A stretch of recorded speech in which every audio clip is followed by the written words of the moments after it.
Selanjutnya akan kita pelajari mengenai maksimum dan minimum fungsi dua peubah gitu ya. Di sini kita akan mempelajari bagaimana menentukan nilai maksimum dan minimum dari fungsi dua peubah. Nilai ekstrim global atau nilai maksimum dan minimum global lokal itu sebenarnya sudah pernah kalian pelajari di kalkulus 1 ya, bahasa tersebut gitu. Jadi di sini misalkan kita di sini ada suatu daerah S gitu ya, dimana S ini merupakan subset dari daerah R2. Nah, S ini merupakan pemetaan dari fungsi F juga gitu ya, dan dimana di sini ada P bintang, itu tuh P titik gitu ya, titik yang merupakan juga anggota dari S. Nah, jadi yang pertama, P bintang ini disebut nilai maksimum global F pada S apabila nilai Fp bintangnya lebih besar sama dengan Fp untuk setiap P yang merupakan anggota dari S gitu ya. Jadi kalau di sini yang pertama gitu, misal kalau saya gambarkan, mungkin kalian pernah ingat diagram Venn ya zaman SMP. Ini misalkan aja seperti ini gitu. Jadi ini ada suatu daerah S gitu ya, misalkan aja gitu, si S ini merupakan subset dari di R2. Nah, kemudian di sini tuh ada suatu anggaplah suatu daerah lain gitu ya. Misalkan ini di pinggirnya gitu. Nah, ini tuh ada di sini ada P bintang gitu. Jadi nilai F P bintang ini tuh dia terbatas hanya pada suatu di daerah S aja. Jadi di sini nih daerah si P bintangnya itu gitu ya. Jadi si P bintangnya bagian dari S tapi hanya di daerah yang beririsan dengan si S aja. Jadi tidak berlaku di semua daerah S gitu. Nah, jadi ini yang untuk penggambaran dari yang I1 gitu ya. Nah, kemudian untuk yang kedua, Fp bintang disebut nilai minimum global gitu ya, F pada S apabila Fp bintangnya kurang dari sama dengan Fp untuk setiap P anggota S. Nah, jadi nilai Fp bintang ini disebut nilai ekstrim global. Jadi kalau yang ini maksudnya gini. Jadi nilai ekstrim global itu ya, kalau dari sini bisa kalian lihat ada yang namanya nilai ekstrim maksimum dan nilai ekstrim minimum, tapi secara global gitu ya. Jadi nanti kita akan ada lihat contoh soalnya gitu ya. Jadi ini ada nilai ekstrim global gitu ya. Kemudian ada juga nilai ekstrim lokal gitu. Jadi misalkan sama S ini merupakan subset dari R2, di mana S ini juga merupakan pemetaan dari F gitu ya, dan ada suatu titik P bintang yang merupakan anggota dari S juga. Nah, Fp bintang disebut nilai maksimum lokal ya. Ya, di sini gambar ini untuk yang ini ya, ekstrem lokal. Jadi misalkan ada disebut nilai maksimum lokal F pada S apabila terdapat cakram N gitu ya yang memuat P bintang. Anggaplah ini gitu ya, ini cakram N-nya gitu. Ada batas gitu ya, yaitu dibatasi di cakram N ini yang memuat P bintang. Sehingga Fp bintang ini akan selalu lebih besar sama dengan Fp untuk setiap P yang merupakan anggota N gitu ya, dan N ini juga merupakan beririsan dengan si S gitu. Nah, yang I2 itu kebalikannya gitu ya. Jadi kalau Fp bintangnya selalu lebih kecil sama dengan dari Fp gitu. Jadi nilai ekstrim ini ada nilai ekstrim global dan nilai ekstrim lokal. Sama-sama ada global maksimal ya, yang ini global maksimum dan global minimum. Yang ini gitu ya. Yang ini nilai maksimum lokal dan nilai minimum lokal. Nah, jadi ada teorema titik kritis gitu. Maaf ya, sudah malam sekali ini. Nah, jadi jika F continue pada suatu himpunan tertutup gitu ya dan terbatas S, maka F-nya mencapai nilai maksimum dan nilai minimum global pada S. Jadi kemungkinan di titik yang berbeda. Jadi catatan S tertutup berarti S memuat titik-titik perbatasannya gitu ya. Si S terbatas berarti S termuat dalam suatu cakram C ya, dengan titik pusatnya O dengan jari-jari R yang berpusatnya di 0,0 dan berjari-jari R untuk R lebih dari 0 gitu ya. Nah, jadi misalkan kalau yang ini tuh jadi ada suatu cakram gitu ya, di sini cakramnya itu di O,1 gitu. Jadi di sini misalkan R-nya 1. Nah, jadi di sini tuh S tertutup berarti S tuh memuat titik-titik berbatasannya nih, di sini nih perbatasannya gitu ya. Kurang lebih seperti itu. Jadi ada batasannya kalau yang S tertutup gitu ya, yang berarti S memuat titik-titik perbatasannya. Nah, kemudian teorema titik kritis, di sini fungsi F ini hanya mungkin mencapai nilai ekstrim di titik-titik kritis, yaitu di satu titik-titik berbatasan daerah asal F ya. Jadi ini misalkan ntar diketahui batasannya, yaitu misalkan mencapai di tadi ya cakram di C O, R gitu. Itu ada titik perbatasan. Kemudian ada titik stasioner, di mana titik stasioner ini ya, yang nomor 2 ini berarti si F-nya mempunyai turunan di 0 gitu ya. Berarti vektor gradiennya ini Fx, Y-nya ini gitu ya, Fx dan Fy-nya ini sama dengan 0 gitu.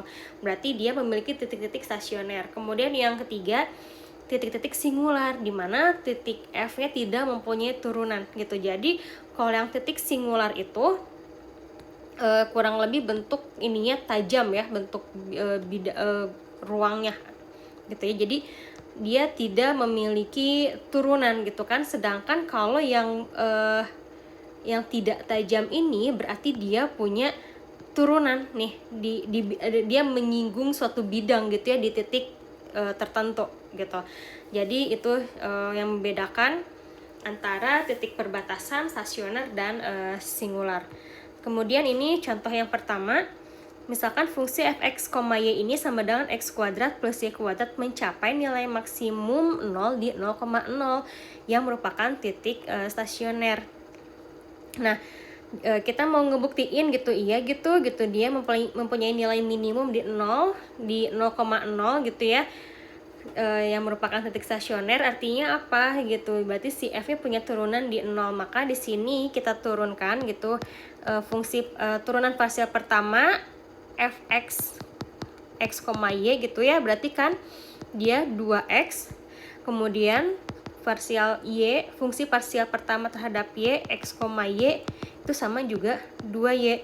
Ketika x-nya di 0, ya 2 kali 0 pasti 0. Begitupun di saat y-nya 0 juga 0. Ya berarti betul gitu. Ini terbukti bahwa fungsi fx, y x kuadrat plus y kuadrat ini benar mencapai nilai minimum di 0, yaitu di 0,0 yang merupakan titik stasioner. Jadi di mana F-nya mempunyai turunan yaitu 0 gitu ya. Kemudian contoh yang soal nomor 2 di sini. Jadi fungsi tersebut gitu ya, akar x kuadrat plus y kuadrat mencapai nilai minimum di 0,0 yang merupakan titik singular gitu. Jadi kalau dilihat ya di sini gitu. Tadi titik singular itu dia tidak mempunyai turunan. Jadi karena secara teori gitu ya, dia ininya sangat tajam gitu ya, dia tidak menyinggung bidang apapun gitu ya, maka dia tidak memiliki turunan gitu. Makanya dan dia ini di posisinya kalau dilihat gitu ya di 0,0 gitu nilai minimumnya, betul, dan ini merupakan titik singular. Nah, contoh yang ketiga gitu. Misal kita batasi nih daerah asal kedua fungsi yang sebelumnya pada cakram tertutup gitu ya di C0,1. Nah, maka kedua fungsi yang dua tadi itu mencapai nilai maksimumnya 1 pada setiap titik perbatasan. Iya, kenapa? Karena ketika ada suatu cakram, anggaplah di sini gitu ya, di ketika jari-jarinya 1, ini pun 1, ya udah, jadi batas maksimalnya gitu ya, nilai maksimumnya itu pada saat di sini ya juga nilainya 1 gitu. Begitupun yang ini. Jadi di setiap titik perbatasan itu, jadi di titik manapun gitu ya, nilai maksimumnya itu 1 gitu ya, kurang lebih seperti itu. Nah, ada catatan gitu ya. Jadi di sini titik stasioner ini belum tentu merupakan titik ekstrim gitu. Jadi contohnya fungsi fxy yaitu x kali y ini yang tadi ya gitu, yang di web in math itu. Nah, jadi mempunyai titik stasioner di 0,0. Iya, ini titik stasioner. Tapi titik ini bukan titik ekstrim global maupun lokalnya gitu ya.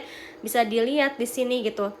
Jadi kalau kalian lihat gitu, si titik 0,0 itu memang bukan titik max ataupun minimum, karena kalau di kuadran lain, misalkan di kuadran sebelah sini atau kuadran sebelah sana gitu ya, ada nilai yang lebih rendah lagi dari titik 0,0-nya. Jadi, nah titik seperti ini di 0,0 ini disebut juga titik pelana gitu ya.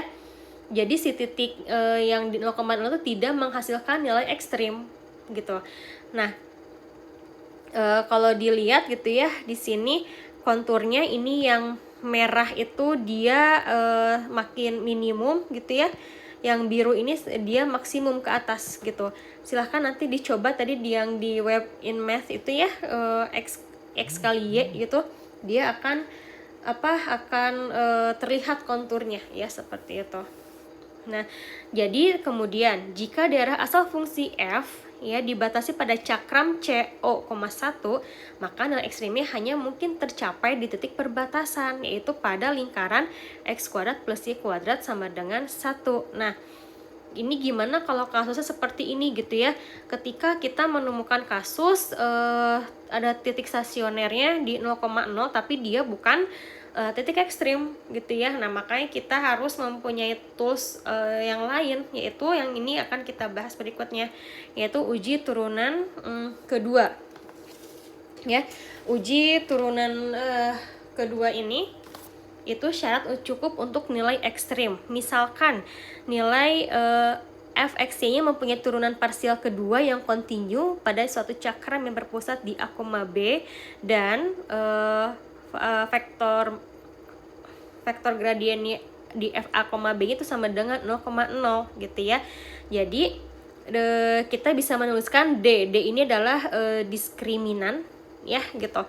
Jadi D ini itu sama dengan diskriminan A saat A, B, di mana merupakan turunan parsial turunan kedua X terhadap X gitu ya saat A, B dikali turunan parsial Y terhadap Y saat A, B dikurang turunan parsial X terhadap Y saat A, B dikuadratkan.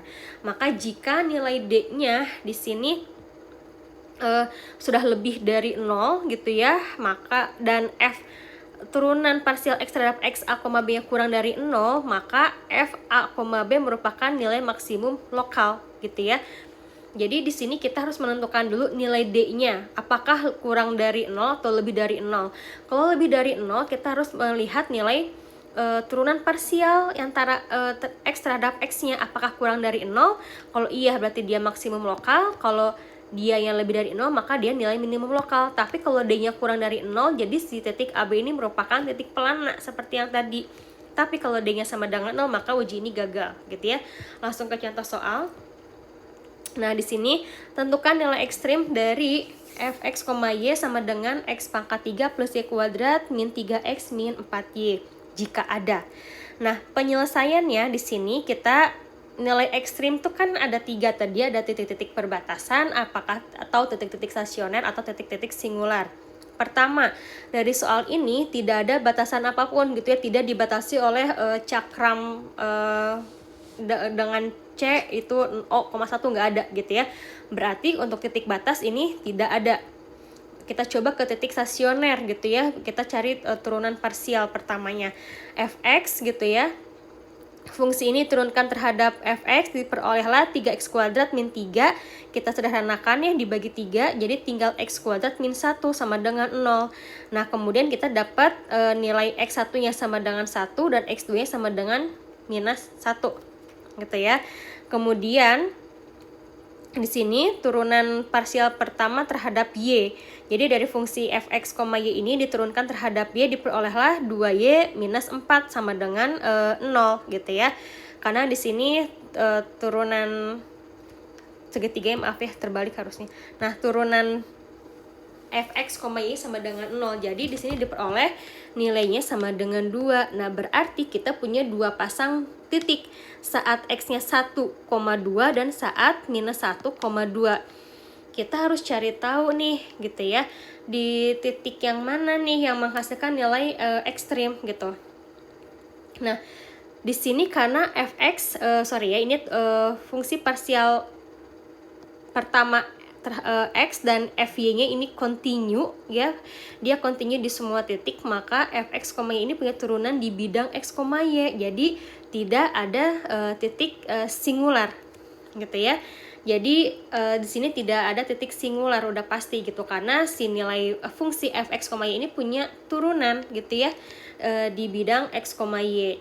Nah, maka kita akan cek nilai ekstrim di titik stasioner dengan uji turunan kedua ya. Jadi nah, inilah kenapa misalkan tadi kita udah tahu nih gitu, ada diturunkan terhadap turunan parsial pertama, tapi di sini kita belum bisa menentukan gitu ya di titik yang mana nih, apakah yang ini atau yang ini yang menghasilkan nilai ekstrimnya. Maka di sini kita cek dengan uji turunan kedua gitu. Uji turunan pertamanya kan sudah ini ya, udah kita peroleh. Ini uji turunan pertama terhadap x, ini terhadap y-nya.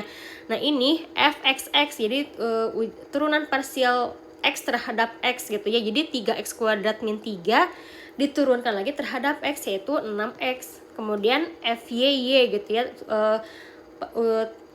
turunan parsialnya terhadap y, jadi 2y min 4 diturunkan terhadap y, yaitu tinggal 2. Nah, kemudian kita yang membutuhkan apa? fxy ya. Ingat sebelumnya tadi saya pernah sebutkan gitu bahwa fxy tidak selalu sama dengan fyx. Jadi di sini harus dilihat urutannya ya, yaitu fxy. Nah, fxy-nya kan tadi fx-nya adalah 3x kuadrat min 3. Kemudian diturunkan terhadap y. Tidak ada, semua suku di sini tidak mengandung y ya, berarti di sini sama dengan 0. Nah, kemudian di sini fxx kan tadi sudah kita cari ya, 6x. Nah, d-nya tadi rumus yang diskriminan ini gitu ya, kita tuliskan ulang. Kita lihat di titik saat titik 1,2 gitu ya. X-nya 1, y-nya 2. Yaitu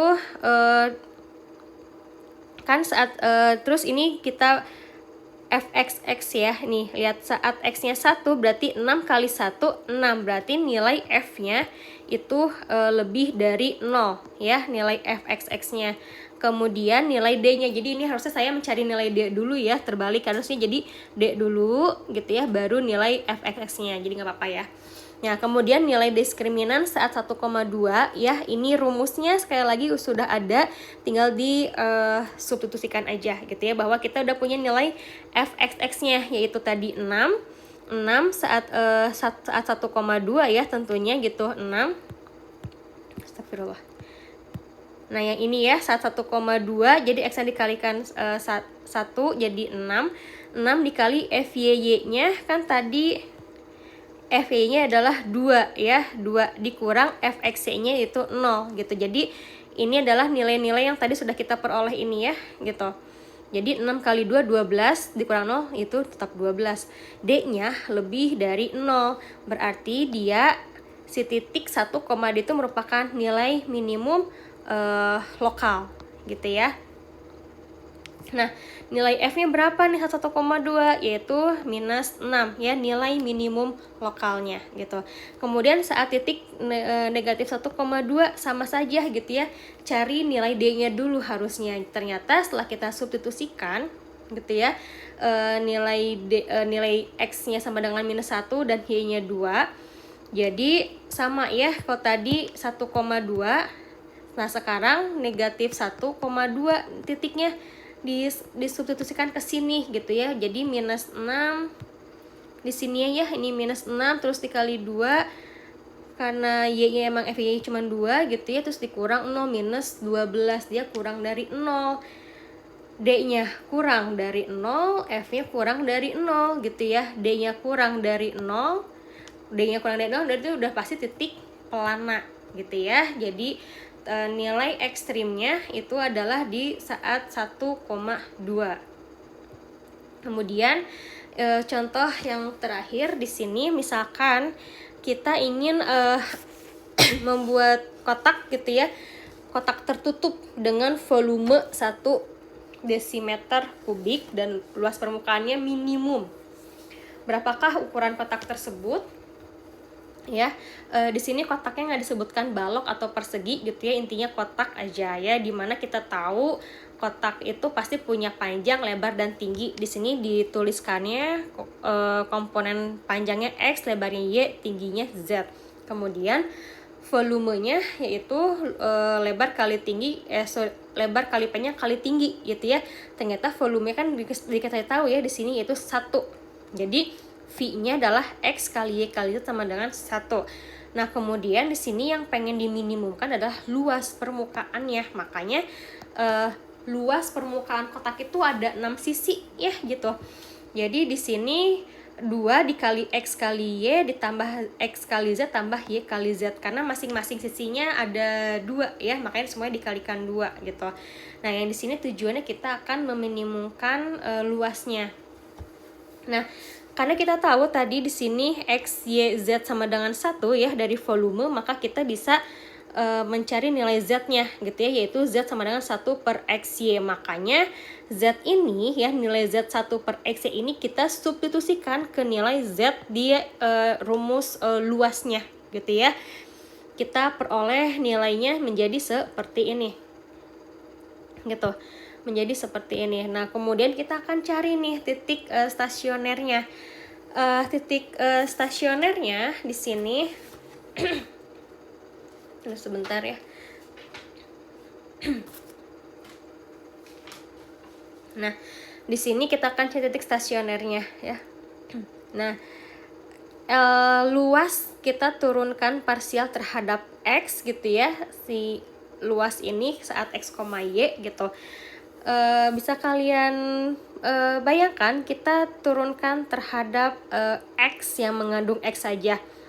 2 ini kan konstanta ya. Jadi di sini yang tersisa tinggal Y-nya ya. Yang ini karena ini kan 2 kali X kali Y gitu ya. Jadi 2-nya tetap di luar aja. Nah, ini 1 per Y karena konstanta maka dia jadi 0 dan ini 1 per X gitu ya. Misalkan ada fungsi 1 per X gitu ya, diturunkan. Fungsi ini kan sama dengan X min 1 gitu ya. Ini kan jadi min 1 gitu, X pangkat min 2 alias min 1 per X kuadrat gitu ya. Makanya ini diperoleh nilai ini. Nah, ini dia sama dengan 0. Kemudian LY-nya yaitu sama ya, diturunkan luasnya diturunkan terhadap Y, kita peroleh fungsi ini juga, ini sama dengan 0. Nah, dari persamaan ini kita bisa memiliki nilai Y-nya yaitu sama dengan 1 per X kuadrat, yang ini 1 per Y kuadrat gitu ya. Nah, di sini ingat bahwa bentuknya adalah pecahan di mana X dan Y-nya sudah tidak mungkin sama dengan 0 gitu ya. Kalau X-nya 0, Y-nya 0 berarti tidak akan ada volume, tidak akan ada kotaknya gitu. Jadi X dan Y tidak mungkin sama dengan ataupun tidak mungkin kurang dari sama dengan 0 gitu ya. Jadi tidak akan mungkin sama dengan 0, bukan kurang dari lagi ya. Jadi X dan Y ini udah tidak mungkin sama dengan 0 gitu. Nah, di sini kita substitusikan ya. Di sini kan kalau X-nya itu adalah 1 per Y.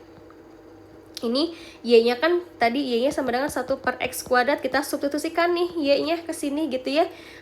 Jadi 1 per Y kuadrat itu kan sama dengan, misalkan gini, 1 per Y kuadrat ini kan sama dengan 1 per X kuadrat dikuadratkan lagi. Ini kan sama dengan X pangkat 4, makanya di sini berarti X sama dengan X pangkat 4 gitu ya.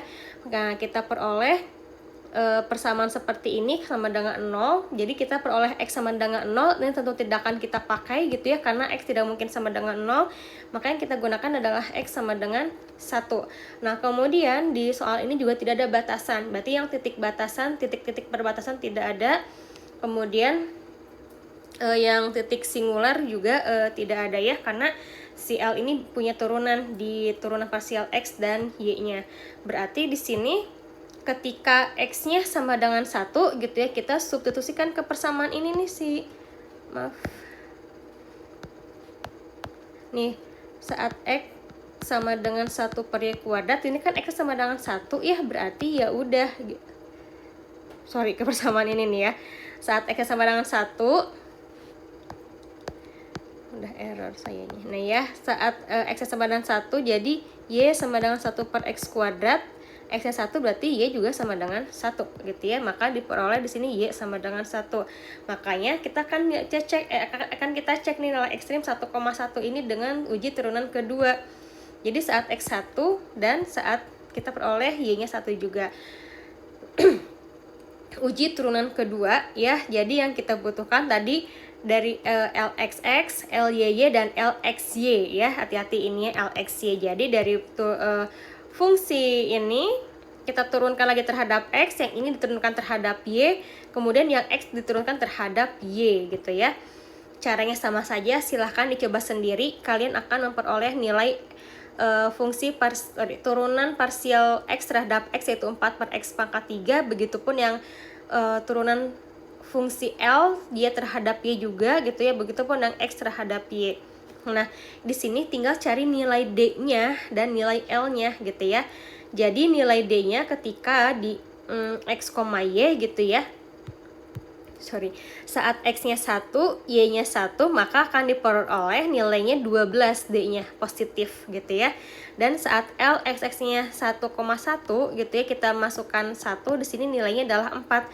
Jadi D-nya di sini lebih dari 0 dan saat titiknya 1,1 ya, saat 1,1 nilainya juga lebih dari 0. Berarti dia berada di di nilai minimum lokal gitu ya, si 1,1 ini. Jadi luas minimum kotak adalah saat kotak berbentuk kubus dengan rusuk 1 desimeter gitu. Jadi kan kalau kita udah ketahui nilai X1, nilai Y1, berarti nilai Z pun pasti 1 gitu ya. Oke, sekian dulu materi mengenai fungsi turunan 2 peubah ya, cukup banyak, semoga dapat dipahami. Silahkan dipelajari. Jika ada pertanyaan, mohon tadi di kelas ya. Terima kasih. Assalamualaikum warahmatullahi wabarakatuh.